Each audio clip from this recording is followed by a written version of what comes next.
बात है, मेरे घर में बड़ी दुर्दशा है और तुम्हारे समाज में उसमें और भी दुर्दशा, और तुम्हारे देश में उसमें तो बहुत ही दुर्दशा, और सारे संसार में दुर्दशा। इसको अगर ठीक करना है तो अपनी आत्मा को पाओ। सबसे कहो आत्मा को पाओ। आत्मा को पाते ही परमात्मा की जो शक्ति हम लोगों से अगोचर, अलग, निरंजन है, वो हमारे अंदर से बहना शुरू हो जाएगी।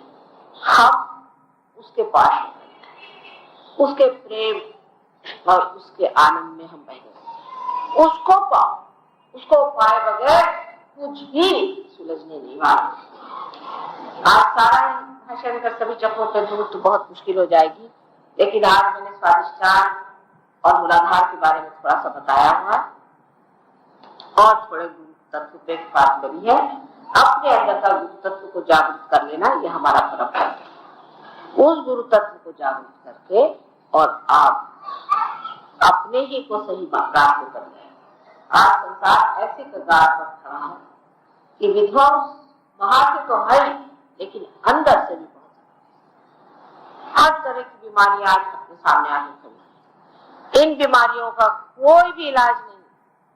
ये जो विध्वंस हमारे अंदर से हो रहा है, जो हम अंदर ही से टूटे जा रहे हैं, उधर हमारा कोई भी ध्यान नहीं। हमारे बाल बच्चे, हमारे जो कुछ अपने हैं वो सब खत्म हो रहे हैं। उनको सबके जोड़ने का एक ही तरीका है, जो सर्वव्यापी परमात्मा की ब्रह्म शक्ति है उसको प्राप्त करें, परमात्मा के साम्राज्य में उतरे और उसको बने। और ये सिर्फ आत्म साक्षात्कार से ही घटित हो सकता है, जो के आप बेच नहीं सकते, खरीद नहीं सकते। ये तो बात बिल्कुल गलत है कि बहुत से लोग कहते हैं कि बगैर पैसे के कैसे काम चले। आप विश्वास दे रहे हैं, उसका कितना पैसा जो दे रहे हैं वो फटी में ले। जो आप इंसान बने हुए हैं अमेरिका से, उसका आपने कितना पैसा चढ़ाया भगवान को। जितनी भी मूल्यवान और जरूरी चीजें हैं जीवन के लिए, वो सब मुफ्त, इसीलिए हम जीवित हैं। नहीं तो जिस तरह के हम लोग हैं, कभी कभी लगता है कि जीवित रहने का भी अधिकार नहीं, लेकिन परमात्मा ने सब मुफ्ती दे दिया। उनकी परम करुणा, परम्पार, उनका प्यार सारे संसार में बह रहा है। इसीलिए हम लोग आज चल रहे हैं सिर्फ उस प्यार को अपने अंदर बसाकर उसका प्रकाश सारे संसार में फैलाना है।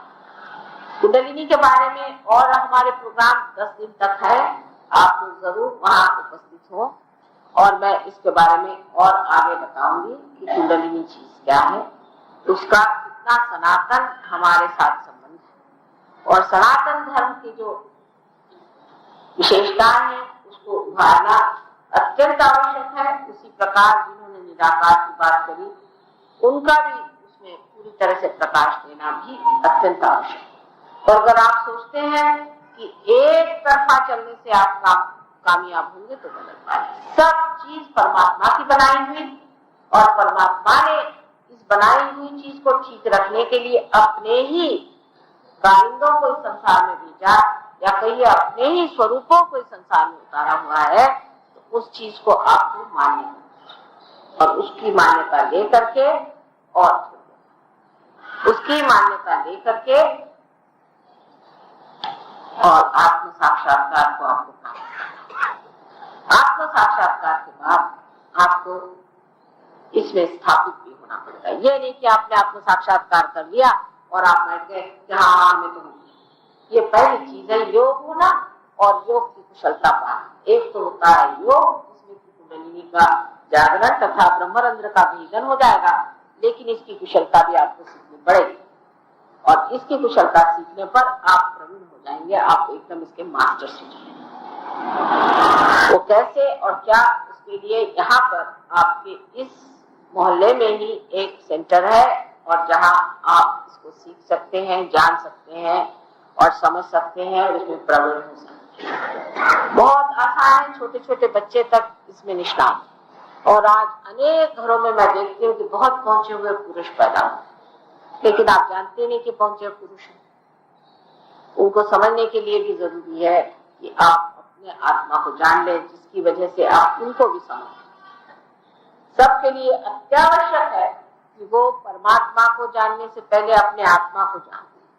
और आत्मा को जानते ही परमात्मा को आप समझ पाएंगे, उससे पहले आप नहीं समझ सकते। आत्मा की आंख पहले आनी चाहिए आपके चित्त में, उसका प्रकाश आपको चित्त को जब आलोकित करेगा तब उस प्रकाश में ही आप परमात्मा को समझ सकते। इसलिए पहले आप आत्मा का दर्शन करें, आत्मा को पाएं, और यही एक इच्छा शुरुआत में रखें। उसी के साथ साथ परमात्मा क्या चीज है उसे भी आप समझ जाए। परमात्मा आप सबको अनंत आशीर्वाद। आप कोई प्रश्न हो तो पूछ लीजिए थोड़े बहुत। मन के कुविचार और दुश्चिंताओं से कैसे छुटकारा पाया जाता है? अरे भाई यही तो बता रहे हैं। आप तो मेरी बात ही नहीं सुन रहे थे जब ये सवाल पूछा कि मन के कुविचार और दुश्चिंताओं से कैसे छुटकारा पाया जाए। मैं कह रही हूँ आत्मा को पाओ ना। हाँ, ये पूछा होता कि आत्मा को कैसे पाए, तो कोई बात नहीं। और कोई सवाल? छोटा प्रश्न है ये? प्रश्न है कि लेटर है? लेटर है। प्रश्न तो पूछ लो ना। तीनों बार क्या हुआ? किससे किया कुंडली जागरूक? किससे जागरूक किया? वाह वाह, ठीक है।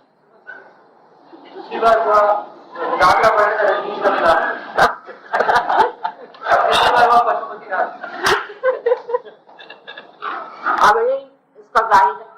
हमारे यहाँ तो पागल अच्छे हो जाते हैं, वहां अच्छे भले पागल हो जाते हैं। ये इसका साक्षात। हम तो किसी बुराई नहीं करते बैठे। और वो एक साथ से जरा सामने कह दिया कि भाई नहीं, हम कल कह रहे थे कि जो गुरु ठीक नहीं है उसके पास नहीं जाना चाहिए, माथा नहीं टेकना चाहिए, उसे एकादश रुद्र पकड़ना है, तो वो तो उठ के खड़े हो गए और चले गए। मैंने कहा भाई तुम्हारे गुरु कोई खराब ठीक है, तुम उठ के क्यों चले गए? बिल्कुल सही कहा आपने बेटे, आप गलत जगह पहुंच गए। ये लोग कोई भी कुंडलिनी जागरण नहीं करते, तो भूत विद्या करते हैं। तो वही तो करना है अभी, वो ठीक सवाल है, वही करेंगे अभी, वही करना है। हाँ ठीक बात है, ये तो है अच्छी बात है। ये आपने सवाल बहुत अच्छा किया। हाँ, और ये तो अभी तो वही करना है, वही करते हैं। और बोलिए, एक से एक नमूने आजकल निकले हो कुंडलिनी को जागरण करने वाले। दिन में शराब पीना और शाम को कुंडलिनी जागरण करना। क्या बेटा? कहते हैं कि जब हम इस संसार में आते हैं, हाँ, जो पुराने संस्कार लेके आते हैं, हाँ, वो कुंडली में होते हैं संसार में। हाँ ठीक है। तो अपने अब के कर्म से क्या ये पुराने संस्कार को जला दिया जा सकता है योगा से? नहीं, योगासन नहीं है बेटे, बैठ जाइए, आपसे बता रहे। यहाँ एक आज्ञा चक्र है, इस पर मैंने कल बातचीत की थी, आप लोग थे नहीं। ये आज्ञा चक्र में जब कुंडलिनी इसमें से छिपती है तो यहाँ के जो देवता जो जागरूक होते हैं वो हमारे सारे संस्कार आदि जो है वो कुछ नहीं, ये दोनों चीजें हैं जिसमें कि मन और अहंकार है। एक मन है और एक अहंकार है। ये दोनों को खींच लेने से आपका जो संस्कार जाता है, कुंडलिनी बाहर आती। कौन करता है? अपना अहंकार ही सब काम करता है। जब आप अहंकारी नहीं रह गए, आप आत्मा रह गए, तो फिर आपके कौन से संस्कार रहेंगे? वो तो निर्दोष। वो तो लेके आए पर छूट भी तो जाना चाहिए। अरे जब आपकी ट्रेन पर भी सामान छूट जाता है तो फिर इतनी बड़ी घटना में नहीं छूटेगा? सब छूट जाता है, उसका तो कुछ भी नहीं बच जाता, वो तो अपने आप घटित होता है। यही तो विशेषता है कुंडलिनी की। पूर्व जन्म वास्तव्य है, हम उसकी सजा पूर्व जन्म के कर्मों के अनुसार भुगतते हैं। हाँ, इन्होंने पूछा कि पूर्व जन्म में वास्तव में है और क्या पूर्व जन्म के अनुसार हम अपनी सजा भुगतते हैं? कुछ सही भी बात, ठीक है, पर उसको भूल जाइए। अब क्या करने का पूर्व लेके बैठे आप? अब तो अभी वर्तमान की बात करिए। अभी आपके सामने हम बैठे, कौन आपका पूर्व जन्म और कौन उसकी सजा, सबका कुछ इलाज तो करना चाहिए। अभी छोड़िए, पूर्व जन्म का बहुत हम लोगों को खोपड़ी भरा हुआ है हिंदुस्तान के खास में। क्या करने का पूर्व जन्म? आप कुछ भी से तो करने का क्या है?